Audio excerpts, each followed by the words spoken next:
Hallelujah. കർത്താവിൻ്റെ ധന്യനാമം വാഴ്ത്തപ്പെടുമാറാകട്ടെ. പ്രാർത്ഥനയോടെ പങ്കെടുക്കുന്ന എല്ലാ പ്രിയപ്പെട്ടവർക്കും ഇന്നത്തെ ഈ ഉപവാസ പ്രാർത്ഥനയുടെ അധ്യക്ഷൻ, വളരെ ആത്മീയ ഗാന ശുശ്രൂഷ നിർവഹിക്കുന്നവർ, സാകൂതം പ്രാർത്ഥനയോടെ പങ്കെടുക്കുന്ന എല്ലാ പ്രിയപ്പെട്ടവർക്കും യേശുക്രിസ്തുവിലുള്ള വന്ദനം അറിയിക്കുന്നു. ദൈവമായ കർത്താവ് അനുഗ്രഹിക്കട്ടെ. പരിശുദ്ധാത്മാവ് എൻ്റെ ഹൃദയത്തിൽ പ്രേരണ നൽകിയത് റോമാലേഖനം 5-ാം അധ്യായം 3-4 വാക്യത്തെ ആസ്പദീകരിച്ച് എൻ്റെ പ്രിയപ്പെട്ടവരോട് സംസാരിക്കാനാണ്.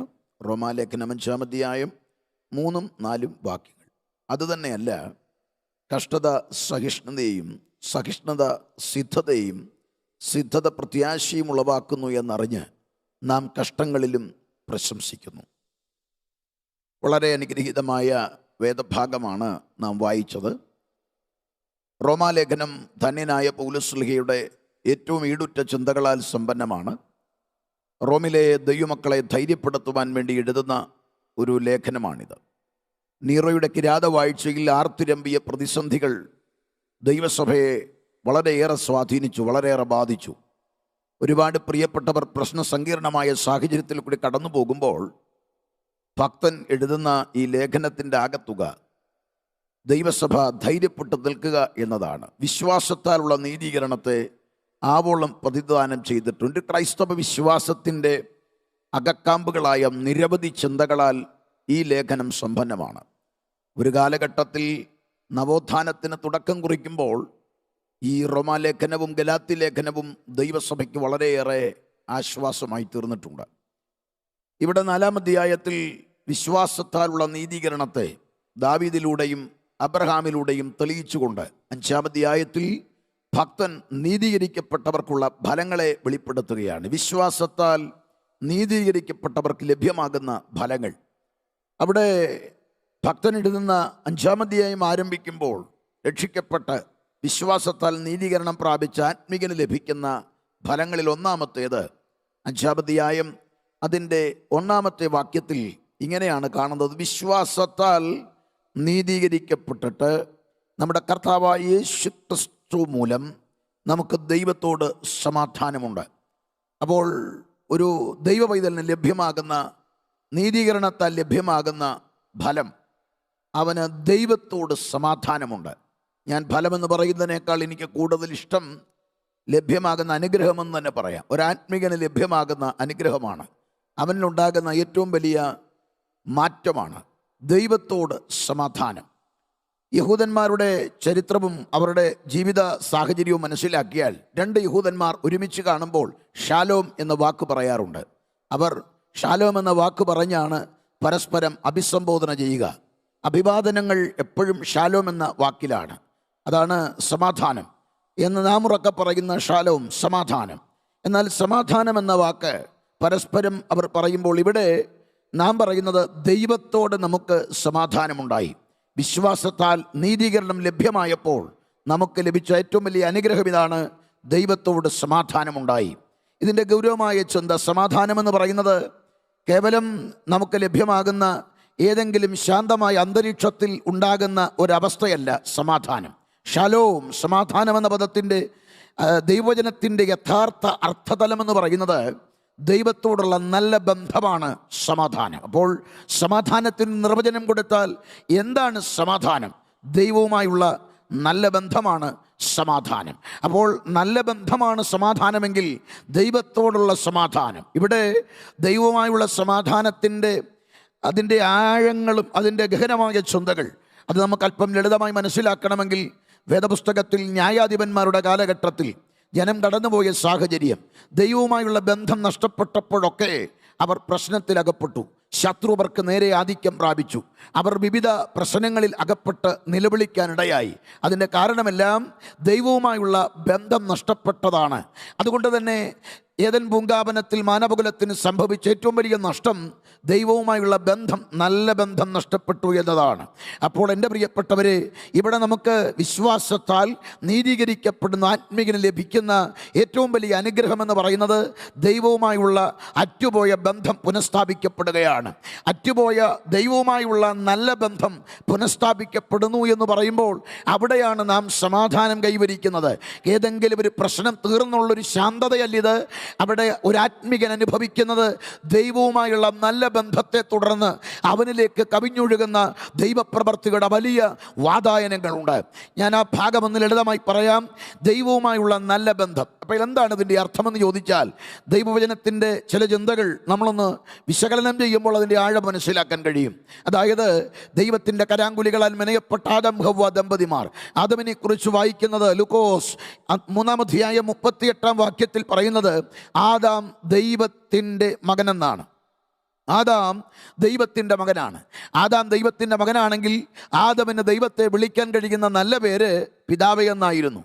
അതായത് നിഷ്പാപയുഗത്തിൽ ആദം ദൈവത്തെ വിളിച്ചിട്ടുണ്ടാകുക എന്തായിരിക്കും? ദൈവത്തെ വിളിച്ചിട്ടുണ്ടാകുക പിതാവേ എന്ന് തന്നെയാണ്. കാരണം അതാണ് പറയുന്നത്, ആദാം ദൈവത്തിൻ്റെ മകനായിരുന്നു.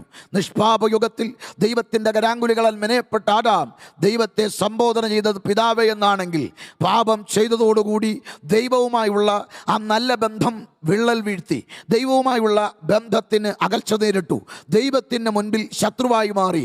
അങ്ങനെ ആദാം ഉൾപ്പെടുന്ന മാനവകുലം മുഴുവനും ദൈവത്തിൽ നിന്ന് വിദൂരങ്ങളിൽ അകന്നു കഴിയുകയാണ്. അങ്ങനെ ദൈവത്തോടുള്ള നല്ല ബന്ധത്തിൽ നിന്ന് അകന്നുപോയ മാനവന് വേണ്ടി സ്വർഗത്തിൽ ഇതാ ദൈവിക പദ്ധതിയുടെ ഭാഗമായി മണ്ണിലേക്ക് അവതരിക്കപ്പെടുകയാണ് നസ്രായൻ. കാൽവറിയിൽ തകർക്കപ്പെട്ട, കല്ലറയിൽ അടക്കപ്പെട്ട, 3-ാം നാൾ ഉയർത്തെഴുന്നേറ്റ കർത്താവ് നമ്മുടെ ഹൃദയത്തിൽ ജനിച്ച് കർത്താവിലുള്ള വിശ്വാസത്താൽ നീതീകരിക്കപ്പെടുന്നതോടുകൂടി നമുക്കിതാ ആദമിന് ലഭ്യമായിരുന്ന മഹനീയ പദവിയിലേക്ക് കർത്താവ് നമ്മെ തിരികെ കൊണ്ടുവരികയാണ്. ഇപ്പോൾ നമുക്ക് ദൈവമേ എന്നുള്ള വിളിക്കപ്പുറത്ത് ദൈവത്തെ പിതാവേ എന്ന് വിളിക്കുവാൻ കഴിയുന്ന മഹനീയമായ ഭാഗ്യമാണ് ലഭ്യമായിരിക്കുന്നത്. എന്നിൻ്റെ മതങ്ങളും ചിന്തകളും ഒക്കെ ഓരോ മനുഷ്യൻ്റെ ഹൃദയങ്ങളിൽ അന്തർലീനമായി കിടക്കുന്ന ആശയങ്ങളിലൂടെ ദൈവത്തെ ദൈവമേ എന്ന് വിളിച്ച് വിദൂരങ്ങളിൽ അവൻ മാറി നിൽക്കുമ്പോൾ, ഇവിടെ ഇതാ യാതൊരു അതിർവരമ്പുകളും ഇല്ലാതെ ദൈവത്തെ കയറി പിതാവേ എന്ന് വിളിക്കാൻ ഭാഗ്യം ലഭിച്ച അനുഗ്രഹീതമായ സന്ദർഭം അത് നമുക്ക് ലഭ്യമായത് വിശ്വാസത്താൽ നീതീകരിക്കപ്പെട്ടത് കൊണ്ടാണ്. അതുകൊണ്ട് തന്നെ ഇന്ന് പകൽക്കാലം പ്രാർത്ഥനയോടെ പങ്കെടുക്കുന്നവർക്ക് മുൻപിൽ ഒരു ആശ്വാസ സന്ദേശം ഞാൻ ആത്മാവിൽ ഓർമ്മിപ്പിക്കാം. പ്രിയപ്പെട്ടവരെ, ദൈവത്തോടുള്ള ബന്ധം, നറ്റുപോയ ബന്ധത്തെ ഒന്ന് പുനഃസ്ഥാപിക്കാൻ തയ്യാറാകുന്നു എങ്കിൽ നിശ്ചയമായി ദൈവിക അനുഗ്രഹത്തെ ജീവിതത്തിലേക്ക് പകരാൻ ദൈവം വിശ്വസ്തനാണ്. സങ്കീർത്തനങ്ങൾ വിളിച്ചു പറയുന്നു, ഞാൻ എൻ്റെ കണ്ണ് പർവ്വതങ്ങളിലേക്ക് ഉയർത്തുന്നു, എനിക്ക് സഹായം എവിടെ നിന്ന് വരും? എൻ്റെ സഹായം ആകാശത്തെയും ഭൂമിയും ഉണ്ടാക്കിയ യഹോവയിങ്കൽ നിന്ന് വരുന്നു. ദൈവവുമായുള്ള നല്ല ബന്ധമുണ്ടോ? നിൻ്റെ സഹായത്തിനായി സ്വർഗത്തിലെ ദൈവം നിൻ്റെ പക്ഷത്തേക്ക് ഇറങ്ങി വരും. കാരണം ദൈവത്തെ നീ പിതാവേ എന്ന് വിളിക്കുന്നുണ്ട്. നീ പിതാവേ എന്ന് വിളിക്കുന്ന മാത്ര ആകാശം ചായ്ച്ച് അവൻ ഇറങ്ങി വരും. പർവ്വതങ്ങൾ കുലുങ്ങുമാറ് അവൻ്റെ മഹത്വം നിൻ്റെ മേൽ ഇറങ്ങി വരും. അതുകൊണ്ട് തന്നെ ഇന്ന് പകൽക്കാലം നീറിപ്പുകഞ്ഞ മനസ്സോടെ പ്രശ്നങ്ങളുടെ മാറാപ്പും ഏന്തിക്കൊണ്ടാണ് ഉപവാസ പ്രാർത്ഥനയിൽ പങ്കെടുക്കുന്നത്. പരിശുദ്ധാത്മാവ് ഓർമ്മിപ്പിക്കുന്നത്, പതറിപ്പോകാതെ, നിരാശപ്പെട്ടു പോകാതെ ഉറച്ചു നിൽക്ക്. നിന്റെ പിതാവിനോട് നീ ഒന്ന് പ്രാർത്ഥിക്ക്. നിന്റെ മുട്ട് പിതാവിൻ്റെ മുൻപിൽ മടക്കിക്കൊണ്ട്, അപ്പാ ആവതിൽ എനിക്ക്, അപ്പാ എനിക്ക് സഹിക്കാൻ വയ്യെന്ന് പറയുമ്പോൾ നിന്റെ പ്രശ്നത്തിൻ്റെ മാറാപ്പ് മാറ്റി ആശ്വസിപ്പിക്കാൻ ഇന്ന് പകൽ തേജോമയനായവൻ ഇന്ന് പകൽ നിന്റെ അരികത്തിറങ്ങി വരുന്നുണ്ട്. എല്ലാ വഴിയും അടഞ്ഞാണ് നീ നിൽക്കുന്നത്, എല്ലാ പ്രതീക്ഷകളും അസ്തമിച്ചാണ് നിൽക്കുന്നത്. പക്ഷെ നിന്റെ പിതാവ് ഇന്ന് പകൽ നിന്റെ അരികിലുണ്ട്. ആ പിതാവുമായുള്ള ബന്ധം സ്ഥാപിക്കുന്ന മാത്ര നിന്റെ പ്രശ്നങ്ങൾ നിന്നെ വിട്ടൊഴിയാൻ പോകുകയാണ്. ഈ പകൽ പ്രാർത്ഥനാ മുറിയിൽ നൊന്തു നീറിയിരിക്കുന്നവർ ഈ ഉപവാസത്തിൽ നിന്ന് പങ്കെടുക്കുന്നുണ്ട്. പരിശുദ്ധാത്മാവ് ഈ പ്രഭാതത്തിൽ ഓർമ്മിപ്പിക്കുന്ന ആലോചന ഇതാണ്: പ്രാർത്ഥനയ്ക്ക് മുടക്കം വരുത്തരുത്. ദൈവവുമായുള്ള അറ്റുപോയ ബന്ധത്തെ പുനഃസ്ഥാപിക്കുക. ദൈവവുമായുള്ള ആ ബന്ധത്തെ ദൈവമെന്നതിനപ്പുറത്ത്, യേശുവിനെ കർത്താവെന്ന് വിളിക്കുന്നതിനപ്പുറത്ത് പിതാവേ എന്ന് വിളിക്കാൻ ഒരു ബന്ധം നിൻ്റെ ജീവിതത്തിൽ ഉണ്ടാക്കിയെടുക്കുക. ആ ബന്ധത്തിലൂടെയാണ് ഒന്നുകൂടെ അടുക്കുന്നത്. മക്കളെങ്കിലോ അവകാശികൾ. അപ്രകാരം തീവ്രമായ ഒരു ബന്ധത്തിലേക്ക് കർത്താവ് നിന്നെ വിളിക്കുകയാണ്. കുഞ്ഞേ, കർത്താവിനെ ദൈവമേ എന്നൊക്കെ വിളിച്ച് വിദൂരങ്ങൾ നിൽക്കുന്നതിനപ്പുറത്ത് അല്പം കൂടെ ആഴമായി എൻ്റെ പിതാവേ എന്ന് വിളിക്കാൻ നീ ഒന്ന് ഒരുക്കപ്പെടുക.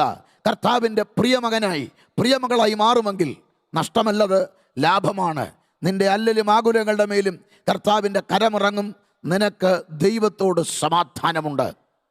വിശ്വാസത്താൽ നീതീകരിക്കപ്പെടുന്ന ഒരാത്മീകന് ലഭിക്കുന്ന ഒന്നാമത്തെ അനുഗ്രഹം ദൈവത്തോട് അവന് സമാധാനമാണ്. കാരണം അവൻ പാപി എന്ന നിലയിൽ നിന്ന് മകൻ എന്ന നിലയിലേക്ക് പ്രൊമോട്ട് ചെയ്യപ്പെട്ടു.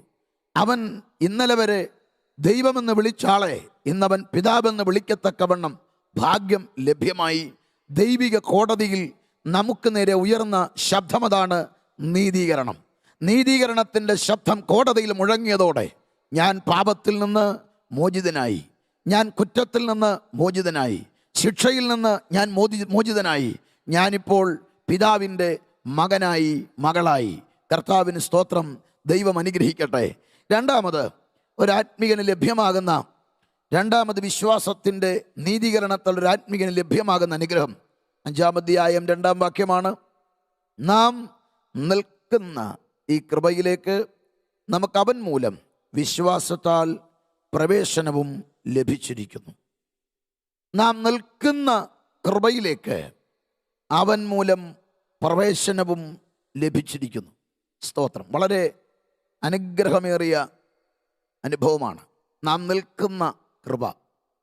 ഇവിടെ ഇതാ ഭക്തൻ റോമാസഭയ്ക്ക് പറഞ്ഞു കൊടുക്കുകയാണ്, നാം നിൽക്കുന്ന കൃപ, ഈ കൃപയിലേക്ക് നമുക്ക് പ്രവേശനം കിട്ടി. സ്തോത്രം. നിൽക്കുന്ന കൃപ, ആ കൃപയിലേക്ക് നമുക്ക് പ്രവേശനം കിട്ടി. ഇവിടെ പ്രവേശനം എന്ന പദത്തെ പ്രൊസഗോഗി എന്ന പദമാണ് ഉപയോഗിക്കുന്നത്. ക്ലാസിക്കൽ ഗ്രീക്കിൽ ആ വാക്കിന് വിവിധ ഉപയോഗമാണ് സന്ദർഭവശാലുള്ളത്.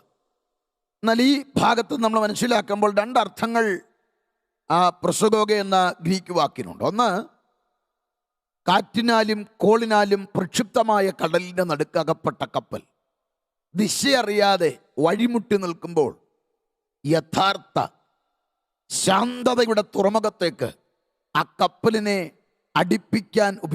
അടുപ്പിക്കുന്ന ആ ആശയത്തോട് ബന്ധപ്പെട്ടാണ് പ്രസംഗോകെ പ്രവേശനം. അങ്ങനെങ്കിൽ വഴിയറിയാതെ പ്രതീക്ഷകൾ അറ്റുപോയി ശാന്തതയുടെ തുറമുഖം എവിടെയെന്നറിയാതിരിക്കുമ്പോൾ ഇതാ നാം എന്ന പടകിനെ ശാന്തതയുടെ തുറമുഖത്തേക്ക് അടുപ്പിക്കുന്ന ഒരു ദൈവിക ഇടപെടൽ, അതേ പ്രസംഗോകെ. അങ്ങനെങ്കിൽ പ്രവേശനം എന്ന പദം, കൃപയിലേക്ക് പ്രവേശനം ലഭ്യമായി എന്ന് പറയുമ്പോൾ അത് ചെറിയ ഒരു ആശയം കൊണ്ട് ഒതുക്കേണ്ടതല്ല.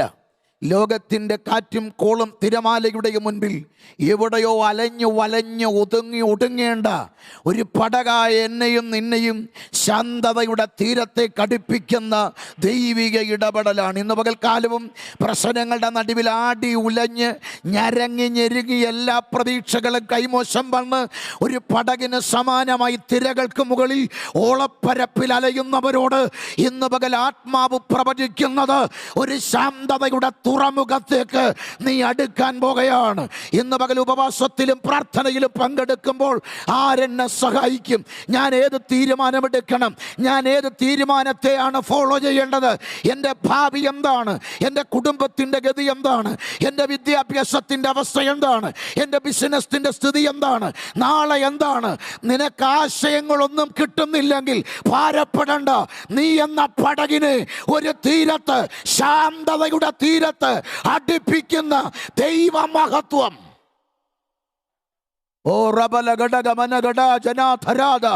ഈ ദൂത് പറയുമ്പോൾ തന്നെ ചില വിടുതലുകൾ നടക്കുന്നുണ്ട്. ചില അഭിഷിക്ത കുടുംബങ്ങൾ, ചില തലമുറകളോട് ഇന്ന് പകൽ ആത്മാവ് പ്രവചിക്കുന്നത്, ആശയറ്റ നിനക്ക് ശാന്തതയുടെ തീരം ഒരുക്കി വെച്ചിട്ട് അവൻ ആ പടകിനെ അമരത്തു നിന്ന് നിയന്ത്രിച്ച് അവൻ ശാന്തതയുടെ തീരത്ത് അടുപ്പിക്കാൻ പോകുകയാ. Price the Lord. പ്രശ്നങ്ങളുടെ മുകളിൽ തീരുമാനം എന്തെടുക്കുമെന്നറിയാൻ കഴിയാതെ പകച്ചു നിൽക്കുന്ന ചില യൗവനക്കാർ പരിശുദ്ധാത്മാവ് ഓർമ്മിപ്പിക്കുന്നു, തളർന്നു പോകാതെ കുഞ്ഞെ, കർത്താവിൽ നീ ആഴമായി വിശ്വസിക്ക്. വിശ്വാസത്താലുള്ള നീതീകരണത്തിൻ്റെ അനുഗ്രഹമാണ് ശാന്തതയുടെ തീരത്തേക്ക് അവൻ അടുപ്പിക്കും. എല്ലാ പ്രതീക്ഷയും കൈമോശം വന്നെങ്കിൽ ഇന്ന് നിന്റെ ഇടനെഞ്ചിൽ യേശുവിന് ഇടം കൊടുത്തിട്ട് യേശുവിനുള്ള വിശ്വാസത്താലുള്ള ആ നീതീകരണം നീ കരസ്ഥമാക്കിക്കോ. നീ എന്ന പടകിനെ അലയാൻ അനുവദിക്കത്തില്ല. നീ എന്ന പടക് വലയാൻ അനുവദിക്കത്തില്ല. നീ എന്ന പടക് കാറ്റിൻ്റെ മുൻപിൽ, കോളിൻ്റെ മുൻപിൽ ദിശയറിയാതെ പോകുകയല്ല. അമരക്കാരനായി യേശു മാറാൻ പോകുകയാണ്. അവൻ ഈ പടകിനെ ശാശ്വതമായി ശാന്തതയുടെ തീരത്ത് ഉറപ്പിക്കാൻ പോകുകയാ. ഹല്ലേലൂയ, സ്തോത്രം. പ്രസംഗോഗെ എന്ന വാക്ക് ഗ്രീക്കിൽ രണ്ടാമത് ഉപയോഗിക്കുന്ന ആശയം, രാജസന്നിധിയിലേക്ക് ഒരുവന് ക്ഷണം കിട്ടിയിട്ട് രാജാവിൻ്റെ അതിഥിയായി കടന്നു വരുമ്പോൾ അവൻ്റെ മുൻപിൽ ഭടന്മാർ പരിചാരകരായി മാറിക്കൊണ്ട് അവൻ്റെ മുൻപിൽ വഴിയൊരുക്കിക്കൊണ്ട് രാജസന്നിധിയിലേക്കുള്ള പ്രവേശനം ഒരുക്കുമ്പോൾ പ്രസംഗോഗെ എന്ന അർത്ഥം യാഥാർത്ഥ്യമാകുക. ശ്രദ്ധിച്ചോളൂ, കർത്താവിൻ്റെ ക്ഷണം, കർത്താവിനെ ഹൃദയത്തിൽ സ്വീകരിക്കുന്ന ദൈവവേദന പറയാൻ പറ്റും, എനിക്ക് കിട്ടിയ പ്രവേശനം രാജാവിൻ്റെ ക്ഷണമാണ് കിട്ടിയത്. മഹാരാജാവിൻ്റെ ക്ഷണപ്രകാരം വരുമ്പോൾ ഭടന്മാർ മാറി നിന്നുകൊണ്ട് വഴിയൊരുക്കിക്കൊണ്ട് മുൻപോട്ട് പോകുകയാ. ഇന്നലെ വരെ തടഞ്ഞ സേവകന്മാരാണ്, പക്ഷേ ഇന്നവർ തടസ്സമുന്നയിക്കുന്നില്ല. അവർ വഴിയൊരുക്കാൻ പരിചാരകരായി മാറിക്കൊണ്ട് മുന്നമേ നടന്ന് രാജസന്നിധിയിലേക്ക് എത്തിക്കുന്നതിന് ഈ വാക്ക് ഉറപ്പിച്ചു പറയുന്നെങ്കിൽ ഇന്ന് പകൽക്കാലം കർത്താവായ യേശു ക്രിസ്തുവിൽ വിശ്വസിച്ച ദൈവവൈതലിൻ്റെ മുൻപിൽ ഒരുക്കപ്പെടുന്ന പ്രവേശനം കൃപയിലേക്കാണ്. പ്രവേശനം, സ്തോത്രം. മഹാരാജാവിൻ്റെ ക്ഷണം നിനക്ക് കിട്ടിക്കഴിഞ്ഞു.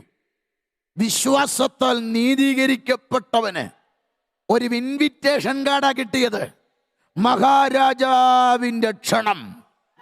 സ്തോത്രം.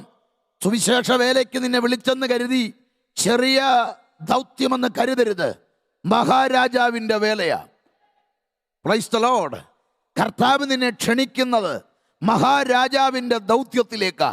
ഇവിടെ പറയുന്നു കൃപയിലേക്കാ പ്രവേശനം. ആ പ്രവേശനത്തെ കൃപയിലേക്ക് പ്രവേശിപ്പിച്ചു എന്ന് പറയുമ്പോൾ കൃപ അർഹതയില്ലാത്തത് അളവ് കൂടാതെ ലഭിച്ചപ്പോൾ അത് കൃപയായി എങ്കിൽ, പറഞ്ഞു തീരാത്ത ദാനം കൃപയായി എങ്കിൽ, നമുക്ക് ലഭ്യമായ വിടുതൽ കൃപയായി എങ്കിൽ, ഇവിടെ പറയുന്ന കൃപയിലേക്കുള്ള പ്രവേശനം, ആ വാക്ക്, ആ പ്രവേശനം പ്രസംഗോഗെ, അത് നമ്മെ വിരൽ ചൂണ്ടി ഓർമ്മിപ്പിക്കുന്നൊരു പദമുണ്ട്.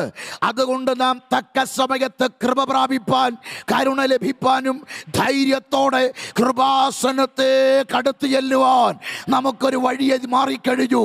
നമുക്ക് ലഭ്യമായ പ്രവേശനം ധൈര്യത്തോടെ കൃപാസനത്തിലേക്ക് ഓടിയെടുക്കാൻ പറ്റി. പഴയ നിയമ ചരിത്രത്താളുകൾ പരിശോധിക്കുമ്പോൾ മഹാപുരോഹിതൻ ആണ്ടിലൊരിക്കൽ പഴയ നിയമത്തിലെ യാഗരക്തത്തോടുകൂടി, പാപപരിഹാര യാഗരക്തത്തോടുകൂടി മാത്രം അതിപരിശുദ്ധ സ്ഥലത്തേക്ക് പ്രവേശിക്കുന്നു എന്നത് നാം പഴയ നിയമ ചരിത്രത്തിലൂടെ കാണുമ്പോൾ, പുതിയ നിയമത്തിൽ കർത്താവ് ചെയ്ത ഏറ്റവും വലിയ വിടുതൽ പ്രാകാരം, വിശുദ്ധ സ്ഥലം, അതിപരിശുദ്ധ സ്ഥലമെന്ന് വേർതിരിവുകളെ എടുത്തു കളഞ്ഞിട്ട് മഹാപുരോഹിതൻ മാത്രം ആണ്ടിലൊരിക്കൽ യാഗരക്തത്തോടെ പ്രവേശിച്ച സ്ഥലത്ത് കൃപാസനത്തിലേക്ക്, സ്തോത്രം, അതിപരിശുദ്ധ സ്ഥലത്ത് നിയമപ്പെട്ടകം, നിയമപ്പെട്ടകത്തിൻ്റെ മുകളിൽ 2 കെരൂബുകൾ മുഖത്തോട് മുഖം നോക്കി നിൽക്കുന്നു. അതിൻ്റെ മുകളിലുള്ള പ്രതലമാണ് കൃപാസനം. ഓർക്കണം, അപ്പോൾ അവിടെ പഴയ നിയമത്തിൽ മഹാപുരോഹിതന് പോലും പ്രവേശനമില്ലായിരുന്നു. എന്ന് പറഞ്ഞാൽ അതിപരിശുദ്ധ സ്ഥലത്തു വരെ എത്താം, കാരണം കൃപാസനത്തിൽ തൊടാൻ പറ്റില്ല, രക്തം തളിച്ചു പോകുകയാ. എന്നാൽ ആ കൃപാസനത്തിലാണ് ദൈവത്തിൻ്റെ ഷെഖേന ഇറങ്ങി വസിച്ചത്. എങ്കിൽ പുതിയ നിയമത്തിൽ എനിക്കും നിങ്ങൾക്കും ലഭിച്ച പ്രവേശനത്തിൻ്റെ സ്ഥലം കണ്ടോ? കൃപാസനത്തിലേക്കാണ്. അതായത് പഴയ നിയമത്തിൽ യാഗരക്തം വീണിരുന്ന ഇടത്തേക്ക് ധൈര്യത്തോടെ എനിക്ക് കയറാം. ആണ്ടിലൊരിക്കലല്ല, ഏത് സമയത്തും കയറാം. നൊന്ത് നീറി പുകഞ്ഞ് ഞാൻ ഏത് സാഹചര്യത്തിൽ അകപ്പെടുന്നു, അപ്പാ എന്ന വിളിയുടെ ശബ്ദവുമായി എനിക്ക് ആ കൃപാസനത്തോട് അടുക്കാൻ പറ്റുന്നതാണ് എനിക്ക് ലഭ്യമായ ഏറ്റവും വലിയ വിടുതലെങ്കിൽ, യേശുവിനെ രക്ഷിതാവും നാഥനുമായി ഹൃദയത്തിൽ സ്വീകരിച്ച ഒരു വിശ്വാസിക്ക് പറയാൻ പറ്റും, എനിക്ക് ലഭ്യമായ ഏറ്റവും വലിയ വിടുതൽ പഴയ നിയമത്തിൻ്റെ പ്രമാണങ്ങളുടെ നടിച്ചുവരുകളെ കടിച്ചു കളഞ്ഞുകൊണ്ട് ധൈര്യത്തോടെ എൻ്റെ കർത്താവിൻ്റെ സാന്നിധ്യം അനുഭവിക്കാൻ, അവൻ്റെ കൃപ അനുഭവിക്കാൻ, അവൻ്റെ സാന്നിധ്യം ഇറങ്ങുന്ന കൃപാസനത്തിലേക്ക് അത് ഓടിയെടുക്കാൻ എനിക്ക് ഭാഗ്യമായി. ജുഡലഘടകമനാധരാജലാധര, അതിനൊരു പ്രത്യേക സമയമില്ല, പ്രത്യേക ദിവസമില്ല. അതാ കൃപ.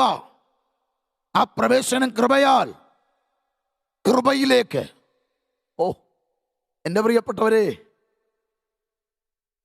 ആണ്ടിലൊരിക്കൽ മഹാപുരോഹിതൻ പോയി ആ ഇടത്തേക്കാണ് എപ്പോഴും കയറാൻ പറ്റുന്നത്. ആണ്ടിലൊരിക്കൽ പോയാലുള്ള ഗുണം ഹന്നയോട് ചോദിച്ചാൽ അറിയാം. ശീലോവിൽ ആണ്ടിലൊരിക്കലേ പോവുകയുള്ളൂ.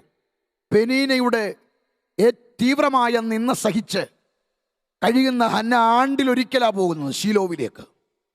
ആണ്ടിലൊരിക്കൽ പോയപ്പോൾ തന്നെ കൃപാസനത്തിലല്ലിരുന്ന് കരയുന്നത്, പ്രാകാരത്തിൽ നൊന്ത് നീറിയ മിഴികളുമായി ഞരകുമ്പോൾ അവളുടെ പ്രാകാരത്തിലെ നൊമ്പരമറിഞ്ഞ് അവളുടെ നിന്ന ഉരുട്ടിക്കളഞ്ഞെങ്കിൽ ആ പ്രാകാരത്തിലല്ല നീ ഇരിക്കുന്നത്.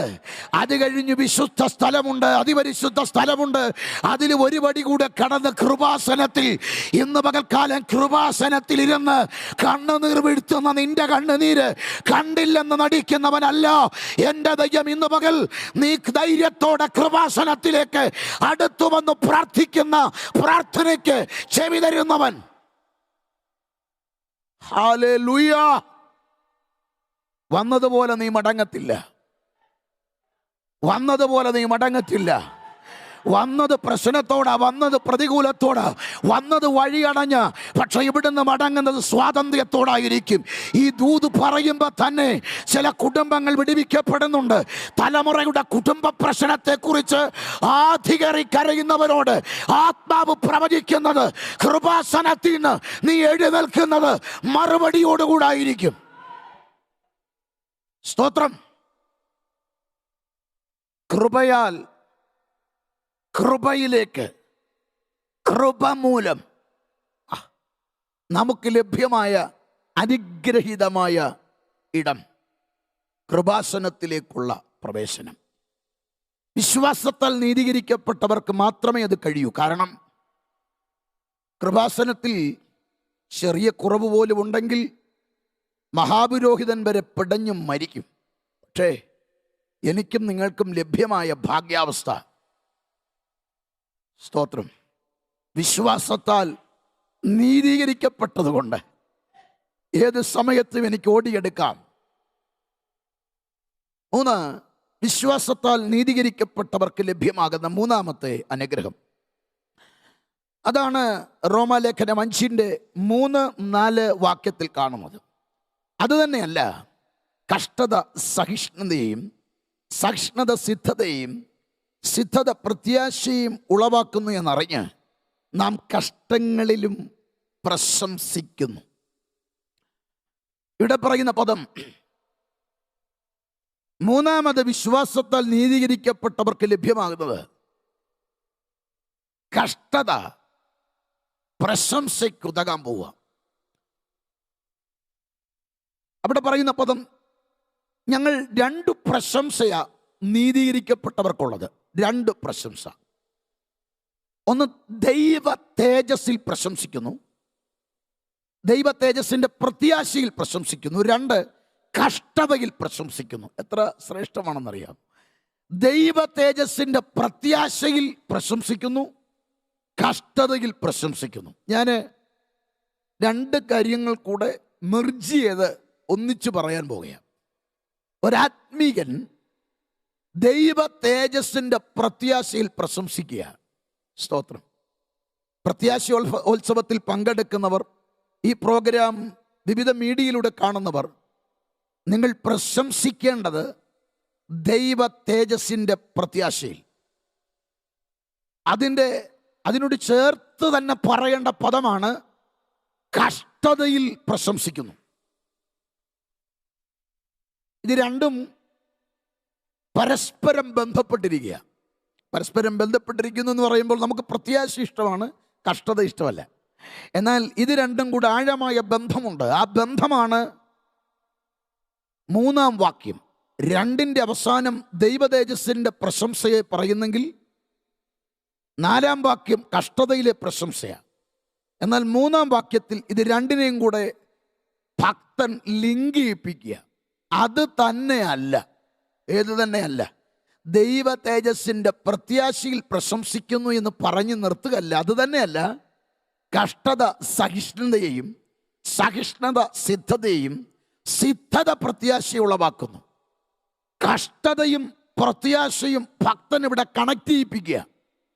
അതുകൊണ്ട് തന്നെ ഒരു ആത്മീകന്റെ പ്രശംസ കഷ്ടതയിലും ദൈവ തേജസ്സിന്റെ പ്രത്യക്ഷതയിലുമാണ്. ഹല്ലേലൂയ.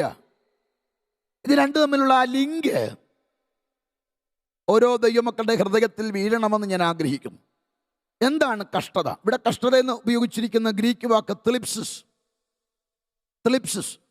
ഈ ത്ലിപ്സിസ് എന്ന വാക്ക് ഗ്രീക്കിൽ ഉപയോഗിക്കപ്പെടുന്നത് പ്രധാനമായും 3 അർത്ഥങ്ങൾ ഈ വാക്കിനുണ്ട്. ത്ലിപ്സിസ്, കഷ്ടത, ത്ലിപ്സിസ്. ആ ത്ലിപ്സിസ് എന്ന വാക്കിൻ്റെ അർത്ഥം 1 മർദ്ദമേൽപ്പിക്കുക, മർദ്ദം. 2 സമ്മർദ്ദം ചെലുത്തുക. 3 ശക്തിയായി ഞെരുക്കുക. കഷ്ടത എന്താണെന്നുള്ള ചോദ്യത്തിന് ഇത് 3 ഓർത്ത് വെച്ചാൽ മതി. സമ്മർദ്ദം ഏൽപ്പിക്കുക, സമ്മർദ്ദം ചെലുത്തുക, 3 ഞെരുക്കുക. ഇതിൽ നിന്നൊരു കാര്യം വ്യക്തമാണ്, സ്വയമേ ഉണ്ടാകുന്നതല്ല, ഇതിൻ്റെ പിന്നിൽ മറ്റൊരുവൻ്റെ ഇടപെടലുണ്ട്. ഇപ്പം കഷ്ടത എന്ന് കേൾക്കുമ്പോൾ സ്വമേധയാ വന്നതാണെന്നൊരു ധാരണ ഉണ്ടാകണ്ട. ഇനി ത്ലിപ്സിസ് എന്ന പദത്തിൻ്റെ അതൊരു ക്രിയാപദമാണ്. ആ ക്രിയാപദം അർത്ഥമാക്കുന്നത് മർദ്ദമേൽപ്പിക്കുക. അപ്പോൾ മർദ്ദം ചെലുത്തുന്ന ഒരാളുണ്ട്. സമ്മർദ്ദം ചെലുത്തുന്ന ഒരാളുണ്ട്. അടുത്തത് ഇതിനെ ശക്തിയായി ഞെരുക്കുക. ഇതിൻ്റെ പിന്നിൽ ഒരാളുണ്ട്. അപ്പോൾ ഇന്ന് ഈ ഉപവാസ പ്രാർത്ഥനയിൽ പങ്കെടുക്കുമ്പോൾ കഷ്ടത എന്നത് ഒരു വാക്കായി മാത്രം ഒതുക്കാതെ അബദ്ധം പറ്റിയതാണെന്നോ യാദൃച്ഛിക വന്നതാണെന്നോ ചിന്ത വേണ്ട. ഇതിൻ്റെ പിന്നിൽ ഒരാളുടെ ഇടപെടലുണ്ട്. Price the Lord. ഈ ത്ലിപ്സിസ് എന്ന വാക്ക് മുന്തിരിയോടും ബന്ധപ്പെട്ടത്. അതായത് ഒരു ചിന്തകൻ ഭാഷയെ വിവർത്തനം ചെയ്യുമ്പോൾ ത്ലിപ്സിസ് എന്ന വാക്കിന് ത്ലിപ്സിസ് എന്ന അവസാനം അപ്സിസ് എന്ന് വരുന്നത് കൊണ്ട് താൻ പറഞ്ഞത് മുന്തിരി ചക്കിൽ അമരുമ്പോൾ ഉണ്ടാകുന്ന ശബ്ദം എന്താണോ ആ ശബ്ദം അത്രത്തോളം ഞെരുക്കം പ്രസ്സിങ് വരുന്നത് കൊണ്ടാണ് ഈ ത്ലിപ്സിസ് എന്ന പദം ഉണ്ടായതെന്ന്. എന്താണെങ്കിലും ശരി, പ്രസ്സാകുന്നുണ്ടല്ലോ, അത് തന്നെ വലിയ കാര്യം. അപ്പോൾ ഇവിടെ ഓർക്കുക, കഷ്ടത എന്ന് പറയുന്നത് ഇതിൻ്റെ പിന്നിൽ മറ്റൊരാളുടെ കരസ്പർശനമുണ്ട്. ആ ഒരു വെളിപ്പാട് നമ്മുടെ എല്ലാവരുടെയും അകത്ത് വീഴണം. ഇനി കഷ്ടതയെ ഞാനൊന്ന് പരിചയപ്പെടുത്തുന്നതിൻ്റെ കാരണം, ഇതറിഞ്ഞു കഴിഞ്ഞാലേ നമുക്ക് പ്രശംസിക്കാൻ പറ്റുള്ളൂ. കഷ്ടതയെ തിരിച്ചറിയാതിരുന്നാൽ നമുക്ക് പിറുപിറുക്കാനേ തോന്നുള്ളൂ. നമുക്ക് പ്രശംസിക്കണമെങ്കിൽ നമ്മളിതിനെ ഗൗരവമായി അറിയണം. കഷ്ടതയ്ക്കടുത്ത ഉപയോഗിക്കുന്ന ലാറ്റിൻ പദം ട്രിബുലം എന്നാണ്. ട്രിബുലം എന്ന ലാറ്റിൻ പദത്തിൽ നിന്നാണ് ട്രിബുലേഷൻ എന്ന ആംഗലേയ പദം ഉണ്ടായത്. ട്രിബുലേഷൻ. ഈ ട്രിബുലം എന്നത് റോമിലെ ഒരുതരം മെതിവണ്ടിയുടെ പേരാണ് ട്രിബുലം. അതായത് റോമിൽ മെതിക്കാൻ ഉപയോഗിക്കുന്ന മെതിവണ്ടിയാണ് ട്രിബുലം. അതായത് വലിയ ചക്രങ്ങളുള്ള മെതിവണ്ടി. ആ മെതിവണ്ടിയുടെ സൈഡിൽ വലിയ കല്ലുകൾ തൂക്കാറുണ്ട്. അതിൽ ഏറ്റവും അടിഭാഗത്ത് എല്ലിൻ്റെ ഭാഗങ്ങൾ ഘടിപ്പിക്കാറുണ്ട്. വലിയ മരത്തടികൾ ഘടിപ്പിക്കാറുണ്ട്. എന്നിട്ടാണ് ഈ ചക്രം ഉരുട്ടുന്നത്. അപ്പോൾ കല്ലും എല്ലും മരത്തടികളുമുള്ള ഈ ട്രിബുലം ഗോതമ്പ് തുടങ്ങിയ ധാന്യങ്ങളുടെ മുകളിൽ കൂടെ കടത്തിവിടും മെതിവണ്ടി. ഈ ട്രിബുലം കയറ്റിവിടുമ്പോൾ ഈ മെതിവണ്ടി അങ്ങോട്ട് കയറി ഇറങ്ങുമ്പോഴേക്കും പതിര് വേർതിരിയപ്പെടും. നല്ലതും പതിരും വേർതിരിയപ്പെടുമ്പോൾ ട്രിബുലം കൊണ്ട് അർത്ഥമാക്കുന്നൊരു കാര്യം കേൾക്കണം. നല്ലതിനെ വേർതിരിക്കാൻ മറ്റൊരുവൻ ഉപയോഗിക്കുന്ന ഒരു മാധ്യമമാണ് ട്രിബുലമെങ്കിൽ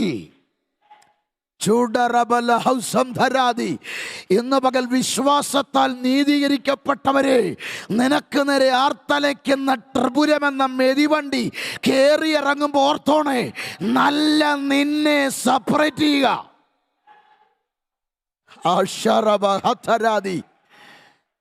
നിന്നെ അവൻ പ്രസ് ചെയ്യുന്നത്,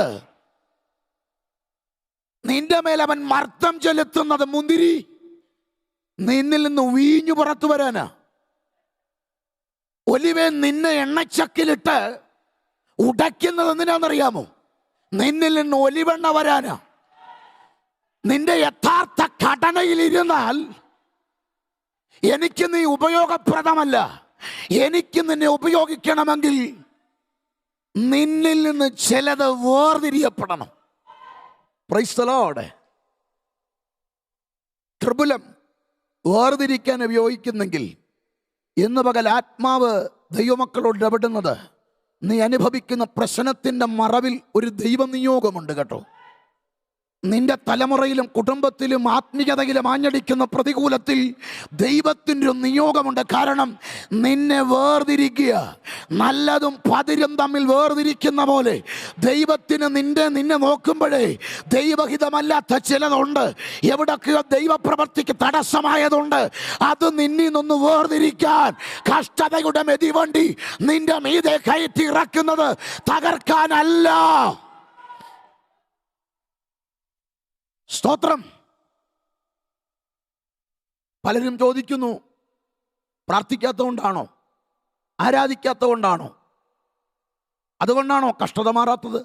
ഇത് ആരാധനയുമായിട്ട് ബന്ധമില്ല, പ്രാർത്ഥനയുമായി ബന്ധമില്ല. വിശ്വാസത്താൽ നീതീകരിക്കപ്പെട്ടവനെ മെതിവണ്ടി കയറ്റുന്നത് കൊള്ളാവുന്നവനായി വീണ്ടും നിന്നെ തെളിയിക്കുക. എന്തിനാ കൊള്ളാവുന്നവനെ തെളിയിക്കുന്നതെന്നറിയാമോ? മഹാപുരോഹിതൻ യോശുവയുടെ വസ്ത്രം മുഷിഞ്ഞപ്പോൾ അവിടെ നിന്ന് വാദിക്കുക പിശാച്. വസ്ത്രം മുഷിഞ്ഞപ്പോൾ ഇങ്ങനെ പിശാച് വാദിച്ചെങ്കിൽ പിശാചിനൊരു കുറ്റവും പറയാൻ പറ്റാത്ത ഒരു പെർഫെക്ഷൻ നിന്നിൽ വെളിപ്പെടാൻ സ്വർഗത്തിലെ ദൈവം നിന്നെ മെതിവണ്ടി കയറ്റി ഇറക്കുക. ഏറ്റവും നല്ല ഉപയോഗപ്രദമാകാൻ ഏറ്റവും വലിയ ദൈവിക പദ്ധതിക്ക് വേണ്ടി. എബ്രായ ലേഖനം 2:10 വായിക്കുന്ന വാക്ക്, സകലത്തിനും ലാക്കും കാരണഭൂതനുമായവൻ അനേകം പുത്രന്മാരെ തേജസ്സിലേക്ക് നടത്തുമ്പോൾ നമ്മുടെ രക്ഷാനായകനെ കഷ്ടാനുഭവങ്ങളാൽ തികഞ്ഞവനാക്കുന്നത് യുക്തമായിരുന്നു. കർത്താവിനെ എന്തിന് ക്രൂശ് ചുമപ്പിച്ചു? എന്തിന് കർത്താവിൻ്റെ മുഖത്ത് തുപ്പി, കന്നത്തടിച്ചു, കാർക്കിച്ചു തുപ്പി, ശിരസിൽ ആ മുൾക്കിരീടം അടിച്ചിറക്കി? എന്തിന്? സ്വർഗം പറയുന്നത് തികഞ്ഞവനാക്കാൻ, ലോകത്തിൻ്റെ മുൻപിൽ തികഞ്ഞവനായി വെളിപ്പെടുത്താൻ. തികഞ്ഞ യാഗം, തികഞ്ഞ മനുഷ്യപുത്രൻ, തികഞ്ഞ യാഗം, തികഞ്ഞ മനുഷ്യൻ്റെ ഏറ്റവും വലിയ വിടുതൽ, വീണ്ടെടുപ്പ്, എല്ലാത്തിൻ്റെയും പെർഫെക്ഷൻ വെളിപ്പെടാൻ ആ കഷ്ടത കാരണമായെങ്കിൽ നീ അനുഭവിക്കുന്ന കഷ്ടതയുടെ മറവിൽ ഒരു ദൈവ മഹത്വമുണ്ട്. ഞാൻ ആ വാക്ക് പറയുമ്പോൾ തന്നെ ട്രിബുലമെന്ന് കേട്ടപ്പോഴേ പലരുടെയും മുഖത്തൊരു ഞെട്ടലുണ്ട്. ഇത്രയും വലിയ മെതിവണ്ടിയാണോ കയറുന്നത്? പേടിക്കണ്ട. ഒരു വാക്ക് യെശയ്യാ പ്രവാചക പുസ്തകത്തിലുണ്ട്, 38-ാം അധ്യായം അതിൻ്റെ 27-ാം വാക്യമാണ്. യെശയ്യാവ് 28:27. യെശയ്യാവ് 28:27. കരിഞ്ജീരകം മെതിവണ്ടി കൊണ്ട് മെതിക്കുന്നില്ല, ജീരകത്തിന്മേൽ വണ്ടിയുടെ ചക്രം ഉരുട്ടുന്നതുമില്ല. കരിഞ്ജീരകം വടികൊണ്ടും ജീരകം കോൽ കൊണ്ടും തല്ലിയെടുക്കുക അത്ര ചെയ്യുന്നത്. ഈ മെതിവണ്ടി എല്ലാ ധാന്യത്തിൻ്റെ മേളിലും കയറ്റുകയില്ല. ജീരകത്തെയും കരിഞ്ജീരകത്തെയും വടികൊണ്ടും കോലുകൊണ്ടുമാണ് മെതിക്കുന്നത്. അപ്പോൾ ഇവിടെ ജീരകത്തിൻ്റെ മേലും കരിഞ്ജീരകത്തിൻ്റെ മേലും ഈ മെതിവണ്ടി കയറ്റുകയില്ല. ഇങ്ങനെയാണ് നമ്മുടെ മെതിയെങ്കിൽ കർത്താവ് പറയുന്നത്, കർത്താവിൻ്റെ വചനം പറയുന്നത്, സഹിക്കാവുന്നതിനും മീതെ പരീക്ഷ നേരിടുവാൻ സമ്മതിക്കാതെ പരീക്ഷയോടുകൂടെ അവൻ പോക്കുവഴി ഉണ്ടാക്കും. അവനറിയാം നിനക്ക് എത്രത്തോളം പ്രാപ്തിയുണ്ടെന്ന്, അവനറിയാം നിനക്ക് എത്രത്തോളം കഴിവുണ്ടെന്ന്. കഷ്ടത എത്രത്തോളം വരുമെന്ന് ചോദ്യം ഉന്നയിക്കുന്നവർക്ക് വേണ്ടി ദൈവാത്മാവ് ഓർമ്മിപ്പിക്കുന്നത്, നിന്റെ കഷ്ടതയ്ക്ക് സ്വർഗം വെച്ച 2 അതിരുണ്ട്. ഒന്ന്, സഹിക്കാവുന്നതിൻ്റെ മീതെ നിനക്കവൻ തരികയില്ല. ഇന്ന് നീ അനുഭവിക്കുന്ന പ്രതികൂലങ്ങൾ, പ്രശ്നങ്ങൾ കർത്താവേ വയ്യ എന്ന് നീ പറയുമ്പോൾ സ്വർഗം പറയുന്നത്, നിനക്ക് സഹിക്കാവുന്നതിന് മീതെ ഞാൻ തന്നിട്ടില്ല, സഹിക്കാവുന്നതേ ഞാൻ തന്നിട്ടുള്ളൂ. ഇതാണ് നാം അറിയേണ്ടത്. എൻ്റെ നേരെ ഉയർന്ന കഷ്ടത എനിക്ക് എത്രത്തോളം സഹിക്കാമെന്ന് എൻ്റെ പ്രാണനാഥൻ അറിയാം. എൻ്റെ മേൽ ട്രിബുലം കയറ്റണോ വടി വേണോ കോലെടുക്കണോ എന്ന് അവനറിയാം. എന്നെ അവന് നല്ലതായിട്ട് അറിയാം. ഞാൻ ഇരിക്കുന്നവനറിയാം, നടക്കുന്നതറിയാം, കിടക്കുന്നതറിയാം, നിരൂപണമറിയാം, എൻ്റെ നോട്ടമറിയാം. എന്നെ അവനറിയാതെ ഒന്നുമില്ല. നിന്നെ നന്നായി അറിയുന്നവൻ അവനറിയാം എത്രത്തോളമാകാം. ഇതാണൊരു ഉറപ്പ്. കഷ്ടതയിൽ ഒരു ആത്മീയൻ അറിയേണ്ട ഒരു ഉറപ്പ്, സഹിക്കാവുന്നതിന് മീതെ എനിക്കത് വരില്ല. 2, വിശ്വാസം പോകുന്ന കഷ്ടത തരില്ല. ശിമോനെ ശിമോനെ, സാത്താൻ നിന്നെ ഗോതമ്പ് പോലെ പാറ്റേണ്ടതിന് എന്നോട് അനുവാദം ചോദിച്ചു. ഞാനോ നിന്റെ വിശ്വാസം പോകാതിരിക്കാൻ നിനക്ക് വേണ്ടി അപേക്ഷിച്ചു. വിശ്വാസം പോകുന്ന പരിശോധന വരില്ല കേട്ടോ. ഇന്ന് പകൽ കഷ്ടത ജീവിതത്തിൽ ആർത്തലച്ചു വരുന്നെങ്കിൽ എനിക്ക് മാത്രം എന്താണെന്നുള്ള ചോദ്യം മാറ്റിവെക്ക്. നിനക്ക് വരുന്ന കഷ്ടത അവനറിയാം, ഇത് വിശ്വാസം പോകില്ലെന്നുറപ്പ്. അതുകൊണ്ട് നിന്റെ കൂടെ വന്ന് അയൽവക്കത്തുള്ള ചുറ്റുപാടിലുള്ള പലർക്കും വന്ന പ്രശ്നം നിനക്ക് വന്നില്ല. അത് ദൈവത്തിനറിയാം. അത് തന്നാൽ ഒരുപക്ഷെ നീ വീണുപോകും. അതുകൊണ്ട് ഇന്ന് പകൽ ആത്മീയൻ മനസ്സിലാക്കേണ്ടത്, ഞാൻ അനുഭവിക്കുന്ന കഷ്ടതയുടെ മറവിൽ എൻ്റെ പ്രാണനാഥനൊരു ഉദ്ദേശമുണ്ട്. കഷ്ടത. അപ്പോൾ ചോദ്യം, എന്താണ് ആ ഉദ്ദേശം? അതാണ് ആ വാക്ക്. കഷ്ടത സഹിഷ്ണുതയെ ഉളവാക്കുന്നു. സഹിഷ്ണുതയെ ഉളവാക്കുന്നു. സഹിഷ്ണുത. സഹിഷ്ണുത എന്ന വാക്ക് അവിടെ ഉപയോഗിക്കുന്ന ഹൂപ്പമോണി എന്ന ഗ്രീക്ക് വാക്ക്. ഹൂപ്പമോണി. ആ വാക്ക് അവിടെ രേഖപ്പെടുത്തുമ്പോൾ ആ വാക്കിൻ്റെ അർത്ഥം, എനിക്ക് ഈ ഗതി വന്നു, അത് ഞാൻ അനുഭവിക്കേണ്ട, അങ്ങനെ അങ്ങ് അനുഭവിക്കാം. വരുന്നിടത്ത് വെച്ച് കാണാം, പോകുന്നത് പോലെ പോട്ടെ, ഇതെൻ്റെ വിധി. ഇങ്ങനെ സഹിക്കുന്നതല്ല ഒരാത്മീയന്റെ സഹനം. ഹൂപ്പമോണി എന്ന വാക്ക് നിരാശയോടെ ഗതികേടായതുകൊണ്ട് സഹിക്കുകയല്ല. സ്തോത്രം. ഹൂപ്പമോണി എന്ന ഗ്രീക്ക് വാക്കിന്റെ അർത്ഥവ്യാപ്തി, ധൈര്യപൂർവം ഞാനത് നേരിടുക. എന്തിനു വേണ്ടി? വീണ്ടും അർത്ഥം ഇതാണ്, ഞാൻ ദൈവകരത്തിന്റെ കീഴിൽ വസിക്കുക. ഹല്ലേലൂയ. ആ വാക്ക്,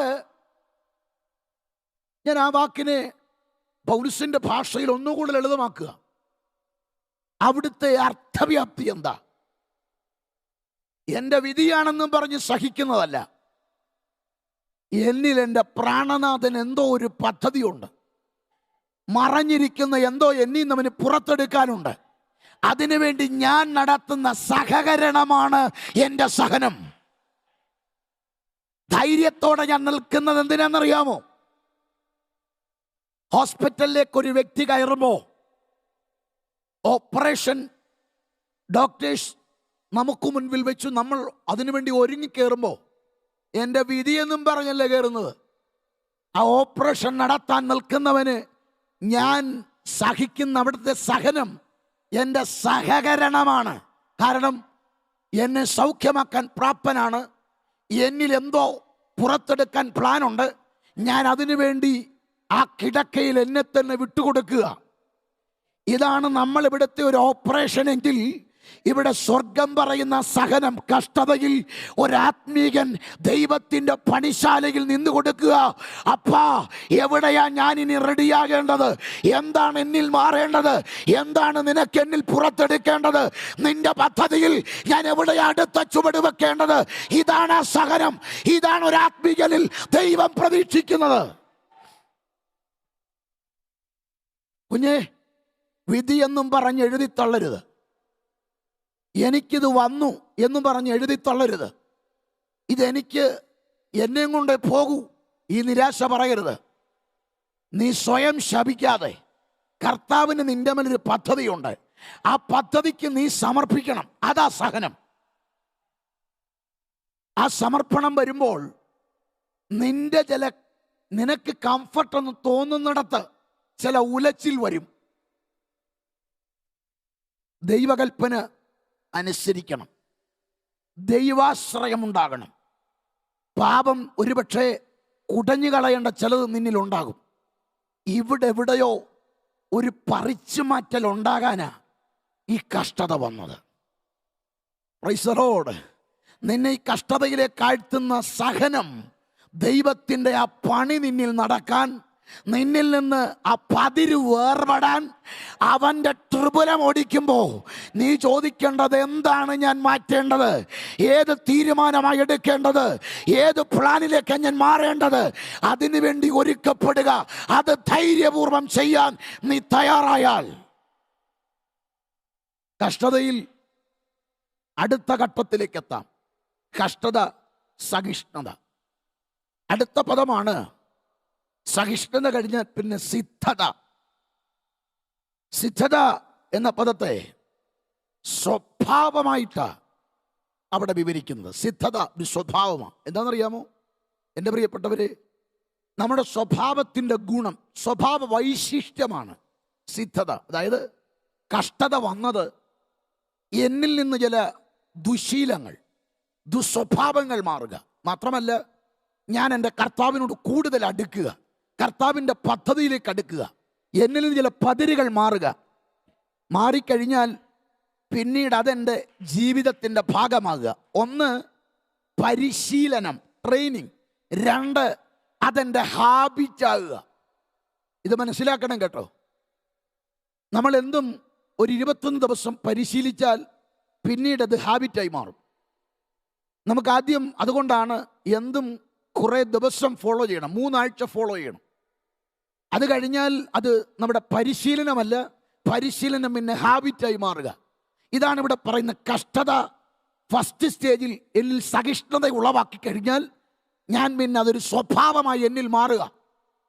പാപം കണ്ട് ഞാൻ മാറും, ലോകത്തോട് ഞാനൊരു അകലം പാലിക്കും. കാരണം എന്നിൽ നടന്ന മാറ്റം എൻ്റെ സ്വഭാവമായി മാറുകയാണ്. ഇതാണ് എന്നിൽ കർത്താവ് ആഗ്രഹിക്കുന്നത്. ഞാൻ ക്രിസ്തുവിൻ്റെ തലയോളം വളരുക, ഞാൻ അവനെ പോലായി മാറുക, യേശു നടന്നതുപോലെ ഞാൻ നടക്കുക, യേശുവിൻ്റെ ചിന്തകളോട് ഞാൻ ഏകീഭവിക്കുകയാണ്. കഷ്ടത എന്ന അച്ചിൽ എന്നെ വാർത്ത് അവൻ പുതിയ രൂപത്തിലേക്ക് എന്നെ കൊണ്ടുവരിക. അപ്പോൾ കഷ്ടത, സഹിഷ്ണുത, സിദ്ധത സ്വഭാവമായത് മാറിക്കഴിഞ്ഞാൽ ഇതിനൊരു ഫ്യൂച്ചർ ടെൻസ് ഉണ്ട്. അതാണ് പ്രത്യാശയെ ഉളവാക്കുന്നു. കഷ്ടതയ്ക്ക് 3 ഘട്ടം. ഒന്ന്, എന്നിലെ സ്വഭാവങ്ങളെ മാറ്റി പുതിയൊരു സ്വഭാവം എന്നിൽ തരുന്നു എന്ന് മാത്രമല്ല, ഇതിനൊരു ഭാവികാല പ്രയോഗം പ്രത്യാശ ഉളവാക്കുന്നു. എന്താണത്? ഞാൻ അനുഭവിക്കുന്ന കഷ്ടതയെല്ലാം സ്വർഗത്തിൽ എണ്ണപ്പെടുന്നുണ്ട്. ഹല്ലേലൂയ. ഞാൻ പ്രശംസിക്കുന്നത് ആ പ്രത്യാശയില.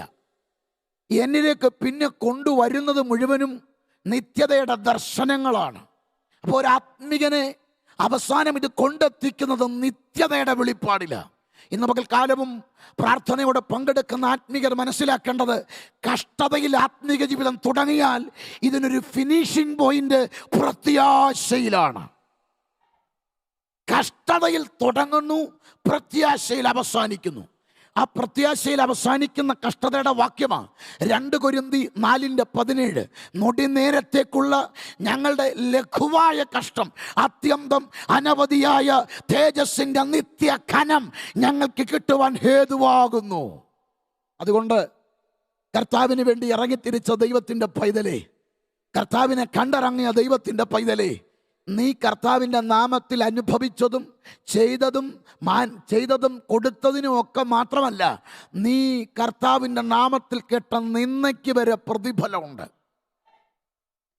കർത്താവിനെ കണ്ടതിൻ്റെ പേരിൽ, കർത്താവിന് വേണ്ടി ചെലവിട്ടതിൻ്റെ പേരിൽ കൃത്യമായ പ്രതിഫലം അക്കരെ ഉണ്ടെങ്കിൽ, ഇന്ന് പകൽക്കാലം ഒരു ആത്മീയൻ മനസ്സിലാക്കേണ്ടത്, കർത്താവിനെ കണ്ടതിൻ്റെ പേരിലും കർത്താവിന് വേണ്ടി ചെയ്തതിൻ്റെ പേരിലും കർത്താവിൻ്റെ വേലയ്ക്ക് വേണ്ടി നിന്നതിൻ്റെ പേരിൽ നീ അനുഭവിക്കുന്ന കഷ്ടതയ്ക്കെല്ലാം അർഹിച്ച പ്രതിഫലം തരാൻ അക്കരെ ദൈവത്തിൻ്റെ മഹത്വത്തോടെ നിന്നെ മാനിക്കുന്നൊരു ദിവസമുണ്ട്.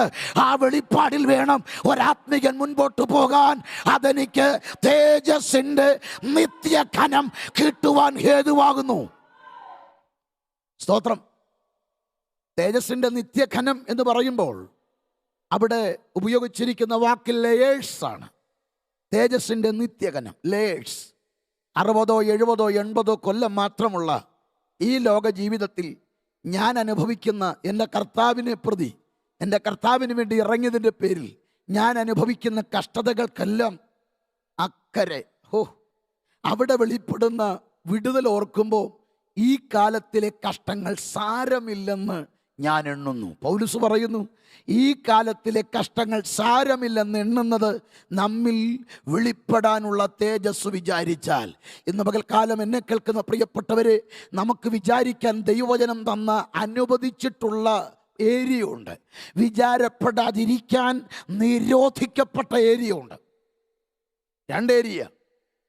ദൈവവചനം അനുവദിക്കുന്ന വിചാരത്തിൻ്റെ ഏരിയയുണ്ട്, ദൈവവചനം നിരോധിച്ച വിചാരപ്പെടലിൻ്റെ ഏരിയയുണ്ട്. അതുകൊണ്ടാണ് കർത്താവിൻ്റെ വചനം പറയുന്നത്, ഒന്നിനെക്കുറിച്ചും വിചാരപ്പെടരുത്.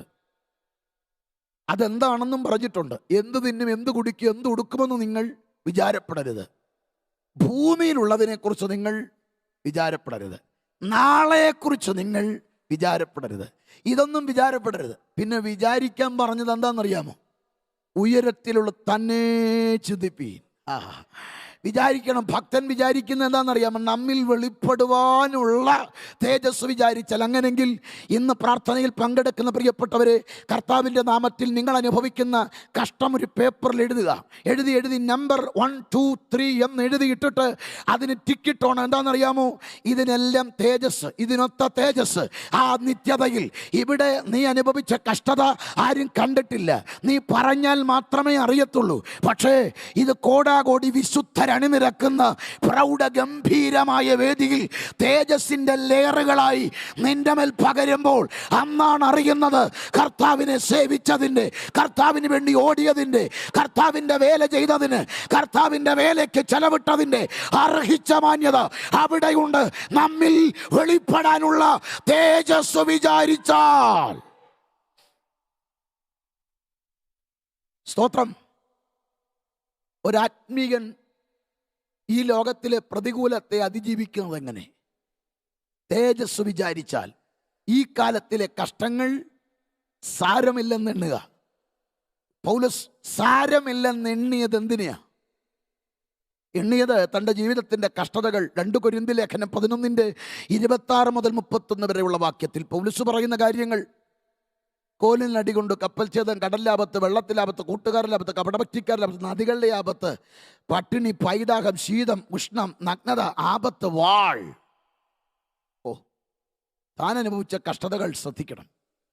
ഇതിൻ്റെ പേരിലേക്കും ഒരിടത്തല്ലാതെ മറ്റെങ്ങും താൻ ഇതിനെ മാറണമെന്ന് പറഞ്ഞിട്ടില്ല. അത് ഒരിടത്ത് മാത്രം, കൊരിന്ത്യർ ലേഖനത്തിൽ.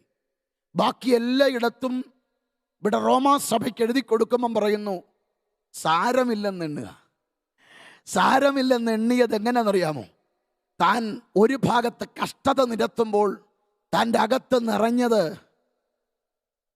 നമ്മിൽ വെളിപ്പെടാനുള്ള തേജസ് വിചാരിച്ചാൽ. സ്തോത്രം. AD 55 കൊരിന്ത്യർ ലേഖനം എഴുതിയെങ്കിൽ തൻ്റെ AD 64 റോമാലേഖനം എഴുതുമ്പോൾ 9 കൊല്ലങ്ങൾക്ക് ശേഷം പറയുന്ന വാക്കാണ് നമ്മിൽ വെളിപ്പെടാനുള്ള തേജസ് വിചാരിച്ചാൽ. എത്ര തീവ്രമാണ്! ഇന്ന് പലരും കഷ്ടതയിലേക്ക് മാത്രം ശ്രദ്ധ തിരിഞ്ഞ് ഒതുങ്ങുമ്പോൾ ഇന്നൊരാത്മീകൻ കാഴ്ചപ്പാടൊന്ന് മാറ്റുക. ഞാൻ കഷ്ടത എനിക്ക് നെവർ മൈൻഡാ. കാരണം ഇതെല്ലാം എനിക്ക് നാളെ അനുഗ്രഹമാകാനുള്ളതാ, ഇതെല്ലാം നാളെ നിത്യതയിൽ എനിക്ക് കിരീടമാകാനുള്ളതാ, ഇതെല്ലാം പ്രതിഫലമാകാനുള്ളതാ. അതുകൊണ്ടാണ് പൗലോസ് പറയുന്നത്, അതുകൊണ്ട് ഞാൻ ക്രിസ്തുവിന് വേണ്ടി തല്ല്, തടവ്, ഉപദ്രവം, ഞെരുക്കം എന്നിവ സഹിക്കാൻ ഇഷ്ടപ്പെടുക.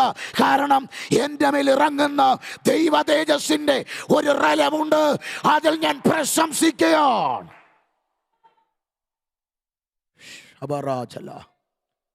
4:4 പറയുന്നത്, ആകയാൽ പ്രവർത്തിച്ചവന് കൂലി കണക്കിടുന്നത് കൃപയായിട്ടല്ല കടമായിട്ടത്രേ. ആ തേജസ്സിൻ്റെ ഏറ്റവും വലിയ മഹത്വം എൻ്റെ പ്രിയപ്പെട്ടവരെ, കർത്താവിന് വേണ്ടി ചെയ്തതിനും പ്രവർത്തിച്ചതിനുമൊക്കെ കർത്താവ് കൂലി കണക്കിടുന്നത് കൃപയായിട്ടല്ല കടമായിട്ടാണ്. ആ വാക്ക് ഡെബിറ്റ്, ആ വാക്കവിടെ അർത്ഥമാക്കുന്നത് മാസശമ്പളം വാങ്ങുന്നവരുണ്ട്, ദിവസം ശമ്പളം വാങ്ങുന്നവരുണ്ട്, ആഴ്ചയിൽ ശമ്പളം വാങ്ങുന്നവരുണ്ട്. നിങ്ങളൊക്കെ ജോലി ചെയ്ത് കഴിയുമ്പോൾ മാസമോ ആഴ്ചയോ ദിവസമോ ജോലി കഴിയുമ്പോഴാണ് ആ കൂലി കിട്ടുക. അതുവരെ നിങ്ങൾ ആരെ സേവിച്ചോ ആ കമ്പനിയോ വ്യക്തിയോ നിങ്ങളുടെ മുൻപിൽ കടക്കാരാണ്.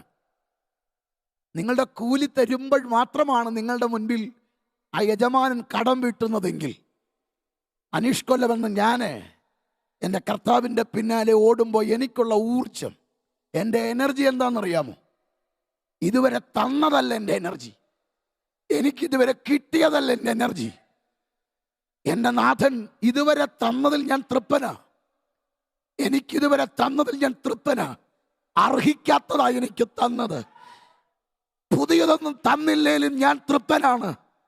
കാരണം പറഞ്ഞു തീരാത്ത ദാനമാണ്, അർഹിക്കാത്തതാ തന്നത്. ഞാനിതിൽ തൃപ്തിപ്പെടുമ്പോൾ സ്വർഗം എൻ്റെ കാതിൽ പറയുന്ന വാക്കാ, ഞാൻ അവന് കൊടുക്കേണ്ടത് കൊടുത്തിട്ടില്ല, ഞാൻ അവൻ്റെ കടത്തിലാണ്. അവന് ഞാൻ കൊടുത്തത് അഡ്വാൻസ് മാത്രമാണ്. അവൻ്റെ കൂലി ഞാൻ അവിടെ വീടുന്നത് കോടാകോടി വിശുദ്ധർ അണിനിരക്കുന്ന വലിയ വേദിയിലാണ് പേർ വിളിച്ച് നമ്മെ മാനിക്കുന്നത്.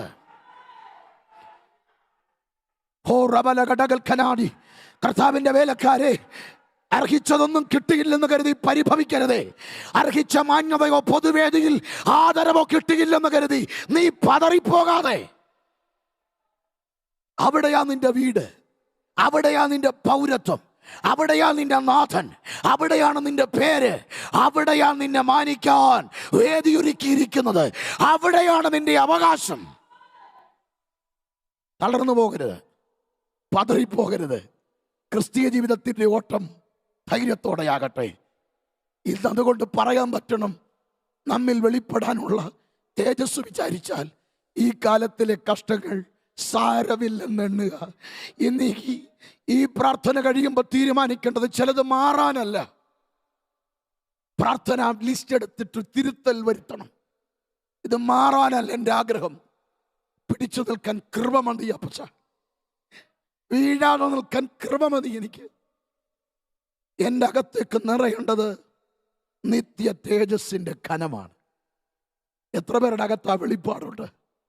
എത്ര പേരുടെ അകത്ത് ആ തീവ്രമായ ജ്വലനമുണ്ട്? ദൈവസന്നിധിയിൽ നമുക്ക് ഒരുമിച്ചൊന്ന് എഴുന്നേക്കാം പ്രിയപ്പെട്ടവരെ. ഒരുമിച്ച് നമുക്കൊന്ന് പ്രാർത്ഥിക്കാം. ദൈവസന്നിധിയിൽ ഒരുമിച്ച് എഴുന്നേറ്റ് അല്പസമയം ഒന്ന് പ്രാർത്ഥിക്കാം. പരിശുദ്ധാത്മാവ് വ്യക്തിപരമായി ഇടപെടുകയാണ്. ചില പ്രിയപ്പെട്ടവരെ ആത്മാവ് വ്യക്തമായി കാണുന്നു.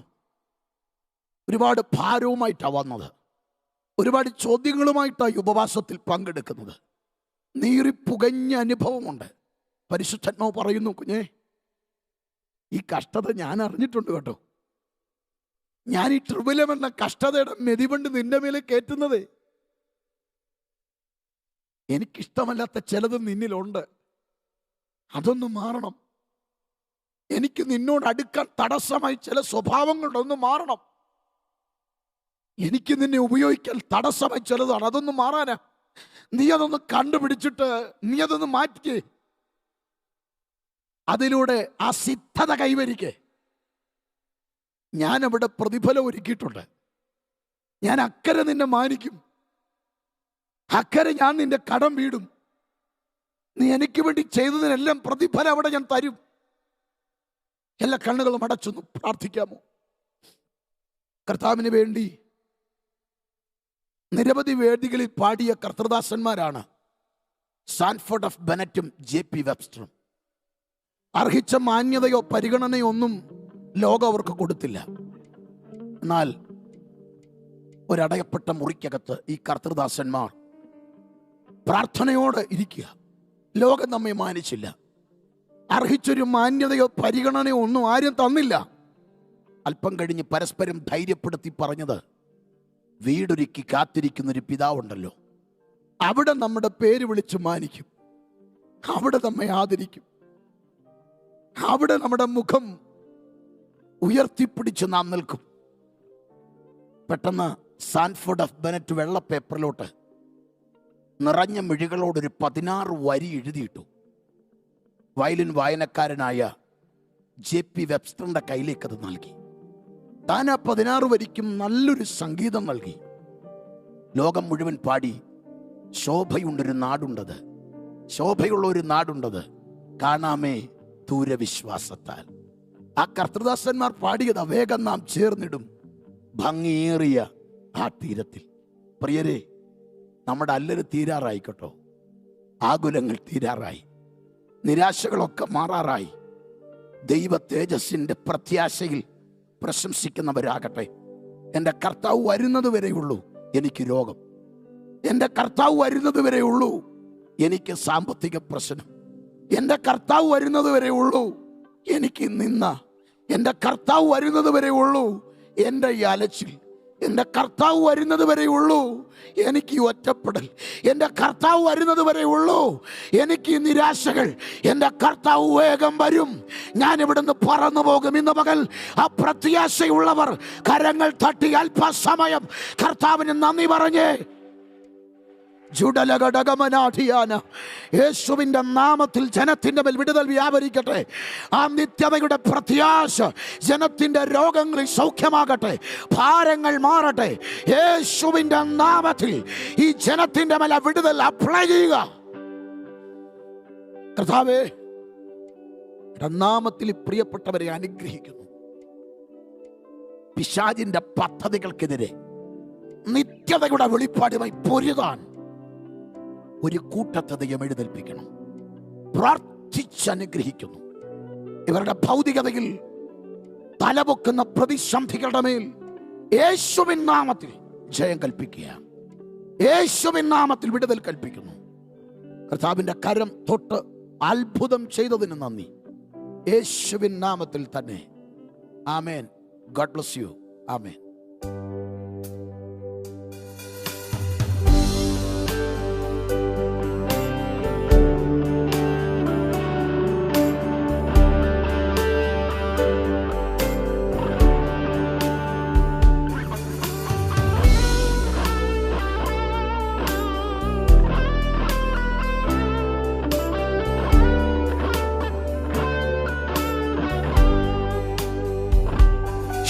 ശോഭയേറുന്നു നാടുണ്ട്,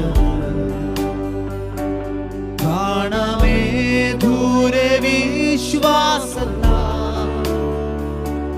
താതൻ വാസം നമ്മോരൊപ്പം നിൽക്കുന്നുണ്ടക്കരെ കാത്തതാൽ. ശോഭയേറും നാടുണ്ട്, കാണമേ ദൂരെ വിശ്വാസത്താൽ. താതൻ വാസം നമ്മോരൊപ്പം നിൽക്കുന്നുണ്ടക്കരെ. പ്രത്യാശയോടെ ചേർന്ന് പാടാം. വേഗം വേഗം ചേർന്നിടും ഭംഗിയേറിയ ആ തീരത്ത്. വേഗം ചേർന്നിടും ഭംഗിയേറിയ ആ തീരത്ത്. വേഗം വേഗം ചേർന്നിടും ഭംഗിയേറിയ ആ തീരത്ത്. വേഗം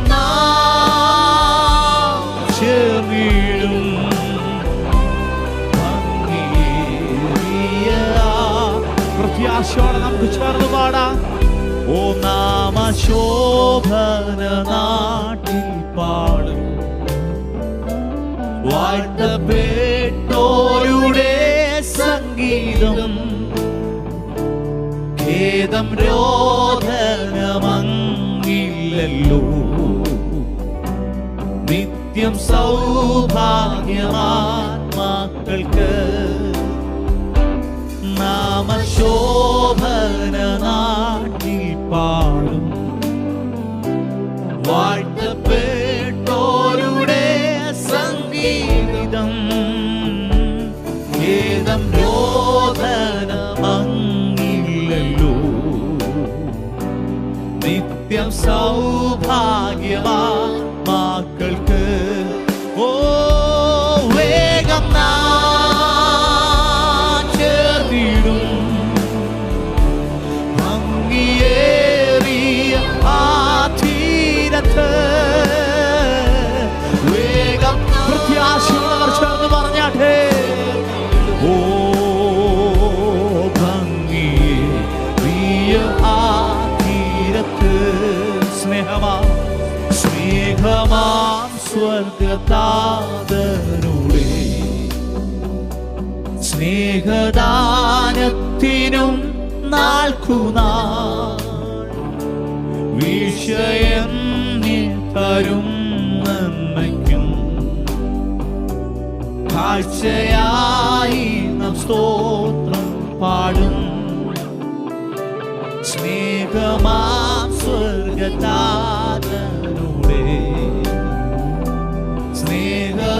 സ്നേഹദാനത്തിനും നാൾക്കുനാൾ വിഷയം തരും നന്മയ്ക്കും കാഴ്ചയായി സ്തോത്രം വേഗം ചേർന്നിടും ഭംഗിയേറിയ ആ തീരത്ത് വേഗം ചേർന്നിടും ഭംഗിയേറിയ പ്രത്യാശയോടെ ചേർന്ന് പറയാം വേഗം ചേർന്നിടും ഭംഗിയേറിയ ആ തീരത്ത് വേഗം ചേർന്നിടും ഭംഗിയേറിയ ആ തീരത്ത് ഭംഗിയേറിയ ആ തീരത്ത്